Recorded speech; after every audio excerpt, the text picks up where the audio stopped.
Hey guys, Draco here with another video for anyone who's considering resetting their Guardian Tales account. This came from Discord where I had a discussion with someone who had been resetting his account again and again and again because he just was not getting lucky on rolls. And the issue was he had one account that he had played for a while. And let me tell you, if you want to reset your Guardian Tales account to get all the gems from the chapters back, which it's a good chunk, it's like 32,000 to 50,000 gems. Is this gonna load? Yay, there we go. It's a lot of gems, and it's most likely going to guarantee that you get the hero you want and maybe even the weapon that you want. And especially in a time like now where you have Future Knight and you have Future Princess and their weapons, it's a good time. But if your account is less than 1 month old, go for it. If it's over 1 month old, you probably should not go for it. And that's because I believe this game really does not want you to do that. It really does not want you to care about, oh, did you get the newest hero? Do you have the best hero, etc. No, I think it's set up in a way where you can play it right. And even if you're free to play, you can have your times when you can be top 10 in arena even. Maybe not. It's doable. It's doable. You just can't always have it, right? If you actually spend gems, then my bad, you spend cash on the game, then yeah, you're a whale, you could always have it. But the game still allows free-to-play players a chance to compete without having to just focus on getting the best characters and getting very lucky on it. I don't think that's the focus on the game, and I don't think that's what developers want out of you. And so what are the advantages to resetting your account? Well, if you just started your account, might as well reset it if you got some bad rolls and try again. You lose pretty much nothing. However, if your account is 3 months old, there's a lot of disadvantages. There's plenty of advantages for you to keep that account. Let's start with, you get to skip the long story grind. It's literally hours of repetitive gameplay. It's something that you've already played, so it's no longer fun and interesting. You've already played it, and if you repeat it once again, not gonna be fun. If you repeat it twice again, it's gonna be kind of annoying. If you repeat it 3, 4, 5 times, you're gonna want to uninstall the game, and you probably already have by then. So you get to skip all that. Second is, you got 50,000 gems on that account, on your main account. And even though you spent it, and maybe you didn't get things your way, you know, maybe you got Vishvac and you got Bari, Eugene, and you only got one bet. So you got one good character, but everyone else is kind of meh, right? Like you wasted your gems. Well, you can still work with that. You see, Bari might not be useful in PvP anymore, but she's still pretty useful in a team like this for raid. She still does a lot of damage. And so she's useful for raid. Maybe she's useful for Earth Tower of Horizon, which is something that they added. Maybe she's useful for pretty much anything that's not PvP. Characters are still going to be useful. Coco is very useful as a character for anything that's not PvE. My bad, that's not PvP. That is PvE.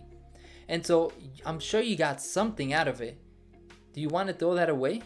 Plus, if your account is 1 month old, every month you can collect around 30,000 gems. And so that means you're not just throwing away the 50,000 gems, which you will get back on the new account, but you're also throwing away 30,000 gems per month. So if the account is 2-3 months old, you're losing around 60,000 gems, maybe 90,000 gems. And if it's older than that, oh my god, you are losing so much that it is not worth it. These new characters are not worth all of that, especially because you're almost guaranteed that a better character is going to be coming around the corner. Maybe a month from now. You know, it might not be the next update, but it might be the update after that. Or maybe they'll give you an opportunity to get the OP hero again in a future update. You can get them there. Let's go into the book. Let's just look at the heroes. Most of these heroes I have not maxed out. Most of these unique heroes. I have Lyn, haven't done much with her. Rue, haven't done much with her. Maya, kinda. I put some into her. Alif, I feel bad. I'm probably never gonna touch that guy. Agma, him I want to level him up, but I've done nothing. Bianca, nothing. Nari, a little bit, but pretty much nothing. Same with Tinia, a little bit, but nothing. Lupina, I mean, I think I put a little bit into her, but not much. Marina, it says I maxed her out, right? Well, no, I hero reset her, so she's got nothing. Lapis, I put a little bit into her. Plitvice, I evolved her, and that's about it. But even then, if you look on my bonuses, it's plus 10% attack, 5% defense, 7% HP. That's pretty nice. Well, what about my items? This side, each item is its own thing, so it's kind of all over the place. But the collection is a bit more clear. Here I have plus 12% attack increase, plus 4% defense, plus 6% HP increase. This is something that you can't get by resetting your account. You have to spend time at it, and this is a decent bonus. If you've collected enough, it can get to a point where if the enemy has an element advantage over you, you can still beat him. So if you have any sort of significant progress in collection, you should not reset.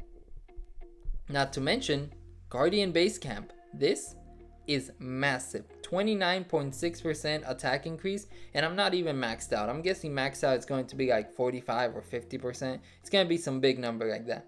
Defense is 8, HP is 8, so maxed out will probably be like 12. I don't know. Maybe it could be plus 15. Who knows, right?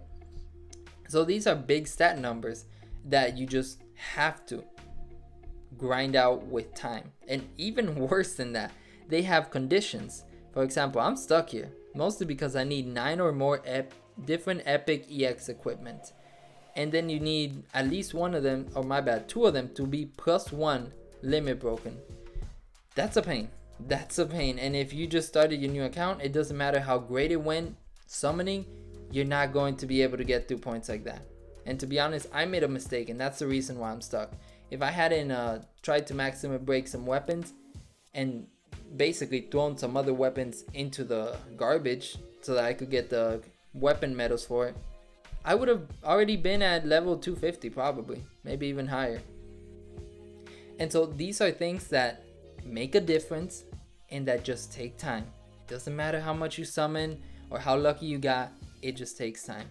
And then the other thing is that the developers are trying to make it more inclusive of the other characters in the game. They're trying to make them viable, maybe not PvP viable, but like at least usable in PvE.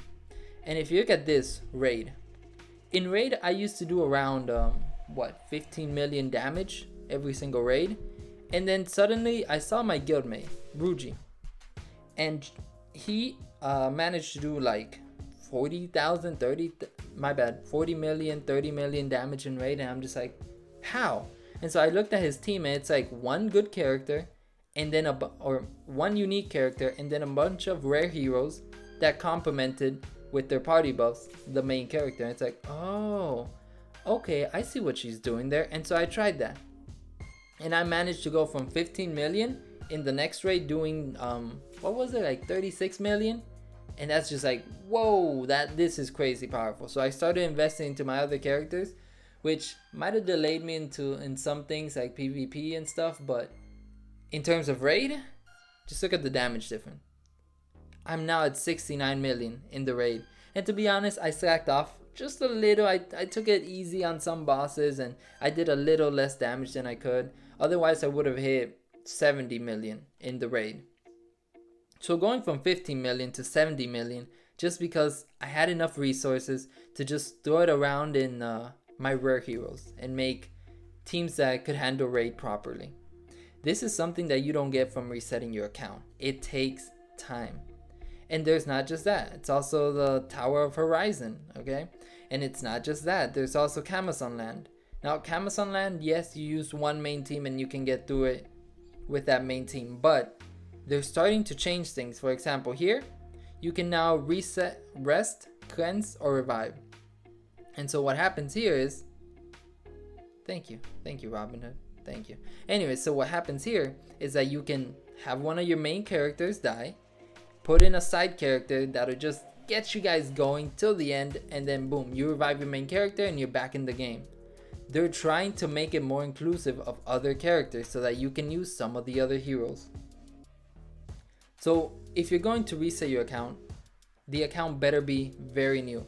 Otherwise, I'm telling you, you're going to be missing out on a lot, because I messed up this account. I made a lot of mistakes and I would not reset it. I just would not reset it. I don't think it's worth it. I think I'd be losing a whole lot, even on this account, which I consider to be a messed up account where I made big mistakes, especially by, you know, going crazy on Vishuback and Bari, who are now kinda useless, at least in Arena. So yeah guys, hopefully I saved you guys some time on resetting your accounts and wasting a lot of your gathered resources that you guys thought isn't useful. Trust me, it is. Learn how to play the game and play it more long term, and you're going to see that there's a lot of advantages to it.